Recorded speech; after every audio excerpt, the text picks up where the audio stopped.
And a very good evening, everyone. Welcome to Tassie Rules, Tasmania's footy show with thanks to DLM Machinery. And welcome to our 200th episode. Yes, 2018 when we started as Talking Sport Tasmania.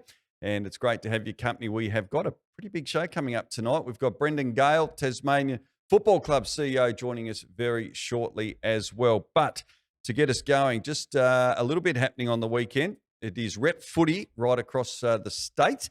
And we're going to show you the details because not a lot of local football action as such, but we've got a big state game happening at Latrobe on Saturday. Tasmania are taking on Queensland. Details on your screen.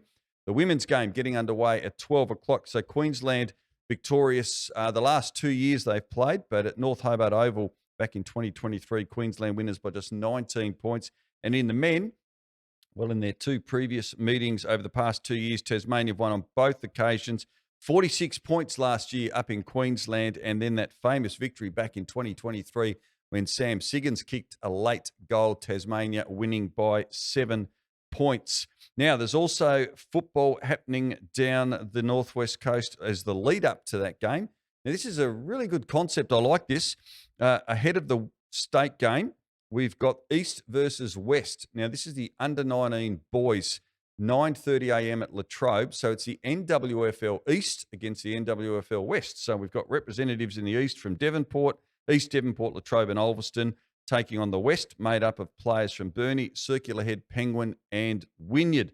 Gates open at 8:30, so it should be a cracking day down there. Now, there is rep footy as well in the community leagues down at Campbelltown. There are the details on your screen. The NTFA are taking on the SFL. The women playing at 12 o'clock, the men at 2. If you want to make a weekend of it, well, you can because there's going to be a live band. There's going to be gas heaters available there to keep you warm and camping available at the showgrounds. So huge weekend coming up there at Campbelltown on Saturday. It should be a great afternoon and evening. As we mentioned, there is not a lot of footy on, so we thought we'd do something a little bit different. Had a bit of a look at who's kicking the goals in every competition around the state. And we've got the top 4 now for you on your screens of our leading goal kickers around Tasmania. And there we are. For our men, Jalen Haywood is on 84 goals for the season already. He plays with Mott and Preston up in the NWFA. Ben Elmer's having a terrific year for Perth in NTFA Division 2. He's on 73. And Caleb Triffett from the Bothwell Rabbits in the Oatlands District Football Association is on 65, and Ed Stanley of Lindisfarne in the SFL Community League is on 62. So they're our top 4 goal kickers in the men so far this season across all competitions. Have a look now at the women and see how they're faring. And speaking of having a great season from Old Scotch, Amy Prokopiece in the NTFA Women's Division 1. She's on 59 goals. Kingborough's Josephine Rose on 46. Fair efforts playing in the SFL Under-18 girls competition. Shania Sayward, terrific player from Penguin in the NWFL on 40. And Tiana Ford from New Norfolk is on 39 goals. So there you have it, our leading goal kickers across our men's and women's competitions so far, just over midway through season 2025. All right, we're going to take a quick break, but don't go anywhere. When we come back, it's going to be the CEO of the Tasmania Football Club, Brendan Gale, is going to join us. For 30 years, DLM Machinery has kept Tasmania's construction industry moving. As the sole Tasmanian distributors of Cabelco, ASV Positrax and Merlot telehandlers, we offer trusted sales, parts and service with locations in Launceston and Hobart. From excavators to telehandlers, routine maintenance to field repairs, our skilled team has you covered wherever the job takes you. DLM Machinery. Local, reliable, ready when you need us. Get in touch today. Welcome back to our special edition. This is our 200th episode. And right now, it's a great pleasure to welcome our next guest who played 244 games with the Richmond Football Club. Post-football career, he served as CEO of his beloved Tigers for more than a decade, playing an instrumental role in driving the club's cultural and commercial restoration on the field. The Tigers, of course, also winning 3 premierships in that time and breaking membership records as well. But now, Proud Tasmanian is the inaugural CEO of the Tasmania Football Club, and it's a great pleasure to join us for the first time on our show, Brendan Gale. Welcome, Brendan. Lovely to see you. Thanks for joining us. Great to be with you, Rick. Just under 40 years ago, Brendan, as a youngster, and we will show you as a youngster because we've got a couple of Scanlon's footy cards here that we've found in my little library of a young Brendan Gale lining up for the Richmond Football Club. But growing up on the Northwest Coast, you were drafted, picked 27 to Richmond in the 1987 draft. After your decorated playing career, obviously being hailed as one of the great CEOs of the Richmond Football Club, as a youngster from Tasmania who loved footy and now leading our state's inaugural entry into the competition, do you have to pinch yourself sometimes to think, wow, this is just wonderful to be back home leading at such a critical time in our footy evolution? Yeah, I guess I probably do from time to time, Rick. To be honest, I probably never thought it'd eventuate. It seemed so remote back when I was well, in fact, the VFL/AFL just of itself seemed so remote. Yes.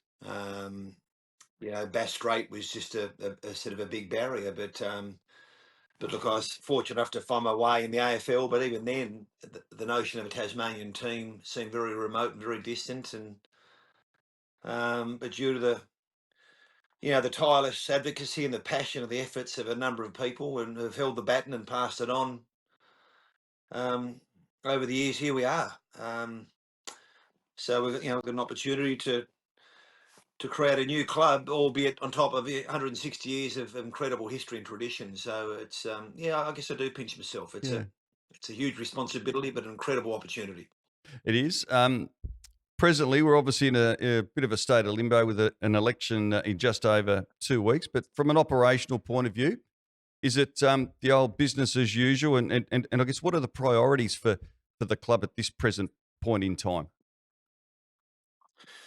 Look, it really is business as usual, Rick. And one of the great things about a life in sport and professional sport is the game teaches you to actually stay in the moment. It really is. Football is really contest by contest, quarter by quarter, match by match, week by week, and so you really develop that real ability and focus on controlling the controllables. And so that's all we're doing. We're a small team, but there are some significant milestones we need to address. So right now our focus is on, I'm out to attend a 3-day AFL conference with all club CEOs and the AFL executive, and there's a lot of planning, but as part of that will be some discussion around our list concessions. I guess the rules and the concessions that will be handed to us to help build our list. So that's a big priority. Been working with our recruiting team on finalising those. And right now they're tracking talent. Like the national 16s are about to commence, and that'll be our first draft cohort in November 27. So that's really important business that needs to be undertaken. I'm very strong about the VFL. I think we need to be in the VFL next year in both men's and women's. That's a really important pathway in ensuring that we're ready and up and going for 28. So that's a big priority too. So plenty to keep us occupied, that's for sure. And as you say, there's a bit outside that we can't control, and that will run its course. So that doesn't distract you. You obviously, Tasmania Football Club, you've got an incredible team, as you said, behind you, and some of the great appointments that you've made, particularly around the recruiting in recent times as well. It's packed with talent already, this organisation. So you just keep playing on. You don't worry about what's happening in the politics. No, I don't. I'm an eternal optimist. I guess you have to be in this crazy business of AFL footy, and so I'm steadfast in my belief and my resolve that this will go ahead, and I'm operating on the assumption that we're going to be playing round 1 2028. Fantastic. People have their say outside. It's clearly our license is conditional. Clearly it's conditional upon the delivery of a stadium. Clearly the stadium is contentious, but I guess one of the other things we're doing is over the last few weeks and months, we're happy to make ourselves available to all our parliamentarians, just to ensure that they're fully informed and that they are across the facts and yeah, informed and can make a really strong decision. What decision they make is really out of our control, but Mm. there's a lot of stuff that's probably not reliable or not accurate that's being bandied around. I guess our job is to make sure our politicians, as they undergo this process, are fully informed and can make really strong decisions. Indeed. I'll touch on that a little bit more because we recently spoke at an event down in Devonport, and one thing that really resonated with me with what you mentioned, Brendan. I love our viewers around the state to hear is around the stadium and the examples of other major cities, in particular in Adelaide and Perth, where the protests over there were massive, massive. And I know in Adelaide, speaking to people that were in South Australia at the time, the protests there were hugely more than what we're seeing down here. Now there's been a huge shift in the mindset of these people that were against it in Adelaide and Perth. But the infrastructure, unlike say a bridge, for example, which is there as a service, the fact that these stadiums, and I think you mentioned in Devonport around the stadium in Adelaide, the revenue, but also the number of events that it brings to their city, to their Yeah, state is huge, isn't it? yeah. Oh, look, it is, and there's a lot of scrutiny, a lot of debate, and I guess the point I made based on my experience is there's no good time around the world to build stadiums, to build infrastructure like this. There's no good time because they're big and expensive, and opponents always find a range of other competing priorities, Mm. whether that's health or education, or homelessness, or there's a range of other really important social issues and needs. But I guess we focus narrowly on those. I mean, the stadium around the world would never be built, and the local experience is perhaps more vociferous. John Olsen was the Premier of South Australia at the time, and now he happens to be the President of the Adelaide Crows, and um, he probably feels it was more hostile in South Australia. I think the hard thing is there's a lot of people, they in Tasmania they say um, we've got two grounds. We've got York Park and we've got Bell Reeve. Why can't we just have them? And they're great and they've served us very well. But they can't meet the sort of commercial need and the financial requirements to underpin a football club on a professional and sustainable basis. It would mean that we can't generate the revenue to ensure we have a competitive team. So there would always be lead in the saddle of our club. And that being the case, the AFL would never have granted a provisional license in the first place. So that's I guess that's the footy angle. But importantly, as we know from experience, Rick, these things are more than football. They're multi-purpose stadiums and they cater for a whole range of other events and sports. And to the extent that Adelaide Oval has around 1,800 events a year. It's extraordinary. 1,800 events a year. So they're significant investments, but they're not all paid in 1 year. They're paid over a lifetime, but also they're an economic flywheel for a whole range of activity that create a sort of sports business entertainment ecosystem. And it generates economic activity and jobs and revenue and taxes and all those sorts of things governments need to grow and to fund all their other basic services. So it's an investment, but we know based on experience around the world, it's an investment that's always worth making, and people never look back. No, totally agree. I've And, seen and, it fi- and first. finally, Yeah.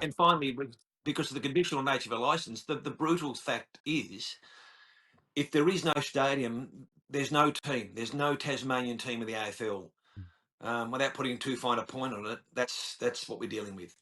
Look, I spent a lot of time living in the Netherlands, and I've seen in Amsterdam just with their soccer side. They moved from where my grandparents lived about 800 metres up the road, where my grandfather used to go 7 days a week to watch them go to training, and they've got this incredible stadium now that seats about 50,000. And what that has brought to the city is incredible. So I've seen it firsthand as well on the other side of the world, and yeah, concur completely. And as you said, we just have to wait. But let's hope we get this through over the course of the next few weeks, Brendan. Just finally, since taking up your position as CEO, obviously you had this dream as a young boy, as your brother Michael did as well, to play VFL/AFL football. You've travelled with your amazing team with Grant O'Brien and Kath McCann and many others. And here we're bringing up a pic. I was down St Helens where we had the launch down there, and with another passionate Tasmanian shared the stage there with Robert Shaw. Having been a young boy wanting to play football, we're seeing the Auskick numbers really climbing very, very quickly. How important is this for our kids? And because you're a great person to answer this, the fact that in the future they're going to be able to stay here in Tasmania, play with their junior football club, and hopefully one day play at the pinnacle of AFL, AFLW. Well, it makes the dream alive, doesn't it? And you're 100% right. I mean, Auskick numbers, participation is 40%, 38% up in successive years. And nothing drives participation, nothing drives talent outcomes more than the elite form of the game, more than proximity to it. But I think at a broader level, I think what this will do will create a really strong sense of aspiration for our youth and a commitment to self-improvement rather. And I often use the example of Scott Pendlebury. Scott Pendlebury is the oldest player in the competition. He's 37. But he'd go to work every day finding a way to get better. I mean, he's trying to get better every day, better, mentally, physically at 37. And when he stops trying to get better, he's basically done. That's. So I think a career in a sort of elite sport is that commitment to self-improvement as a person, mentally, physically, every day. And I think that will radiate through our community. So as a young kid growing up Burnie all those years ago, where it was probably cool not to try as hard. It was probably cool not to try and put yourself out there and take a risk. You would probably knock those who tried hard or put themselves out there, whether it was in sport or business, academic, whatever. What this will do, I think it'll resonate through a community, and all of a sudden our youth, our boys and girls will say, it's cool to be the best you can be. It's cool to commit to sort of self-improvement every day, whether you're a musician or a scholar. So I just think that might lift talent outcomes, and there might be some of those young boys and girls with established pathways play for the Devils. Couldn't agree but a lot more. won't. No, But no. There'll be 120 jobs. There'll be 120 jobs working around our club. It'll make kids better students. It'll generate better health outcomes. I just think it's really going to lift the sights of our youth and create a sense of aspiration and inspiration. And it's just going to lift everyone. It's a very broad. It's a very broad sense of influence, I reckon, but a really positive one. Brendan Gale, CEO of Tasmania Football Club. Great to not only get your insights, but the living that you've done around football from a young boy to where you are now.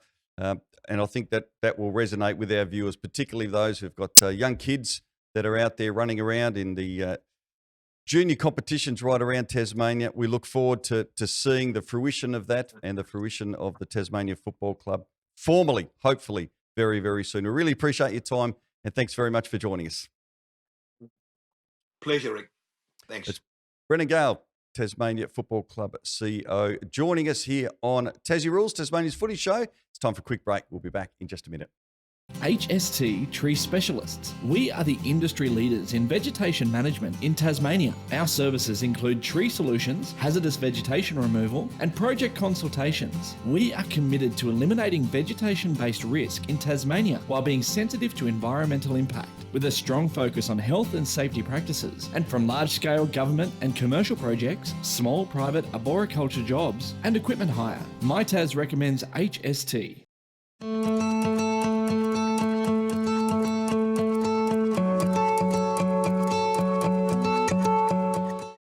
Welcome back. With thanks to Harrison Agents, it is time now for our Club in Focus. And this week it is the Evandale Football Club. Now, they were founded way back in 1892, 133 years ago. They are still going strong. Not bad for a small town of 1,400 just to the east of Launceston Airport. They're part of the NTFA Division 2 competition and one of the absolute legends of this club. And footy, he's got a big celebration of his own this year, is John Downey, who's coming to the studio. Hello, JD. Nice to see you. Thanks, Rick. Nice to be with you again. Welcome. We'll get on to you a little bit later. We got to. I mean, you talked to me the other day about your association in footy. I think go 50 years this year. It's a long time, bud. But look, a day over 55. Oh, thanks very much. Just tell a few people out there I'll be very, very happy. Fabulous. Hey, firstly about Evandale, tell us about your role and how long you've been associated. I guess how you got out to that club. Oh, well, my association with Evandale's probably going back 10 years ago through Anthony Axton. Yep. I was great friends with him when he was at Georgetown, he spoke to me one day, would you come out? Because I helped him at Georgetown while I was at North Launceston, and he said, would you like to come out, help me out there? And I never say no. I couldn't say no, and he's been a really great friend. Anyway, I ended up out there, and it's probably 10 years with my involvement. And my obviously role is now under the new coach Lockie, there's their runner and the fitness guy. So they call me the pocket rock at the moment because, I don't know, age has got no barrier. I don't know, but I'm just enjoying it out there. It's revitalised out there at the moment. No disrespect to any previous guys, but just the amount of guys that's come to the club over this last 12 months, through Lockie Dornoff and through Anthony Axton to recruit all these guys, and other players have brought these guys in, and it's really got a new vibe. It has lifted. Fantastic. Now, we've got a few photos to show you because a few weeks ago it was a huge day for the club. Justin Hutton breaking the game's record for Evandale when he took to the field for the 344th time. We got one. There's you, Lockie Dornoff there, the new coach, playing coach for this year. And there is the old record holder, the great Kevin Lewis, walking out there to a guard of honour. But, gee, I didn't think his record would get broken, but an amazing performance from Justin Hutton. Oh, it was. And it's probably going to go on a bit longer too, he's feeling.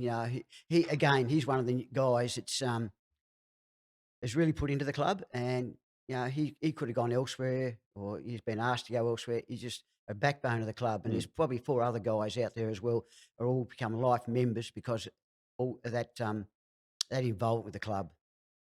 It is a great club, and we actually saw the former NTFA president Scott Rigby was in that photo as well. Of course, played over 300 games, I think, with the Evandale Football Club. But we'll get on to how the season's going. But I want to talk a little bit about you because you've done a lot in sport and you've faced a lot of adversity physically as well in recent times and done a remarkable job. But talk us through some of these picks. I'm going to bring one up here because we've got one of you umpiring and Paul Bull Raymouth. Now, the late, great Bull Raymouth, one of the great characters of local football. Can you recall, because this is when we only had 6 phone numbers or 6 numbers in a phone there. I can see the 63 hadn't arrived. No. Can you remember what Bull Raymouth was saying to you? I can, yes.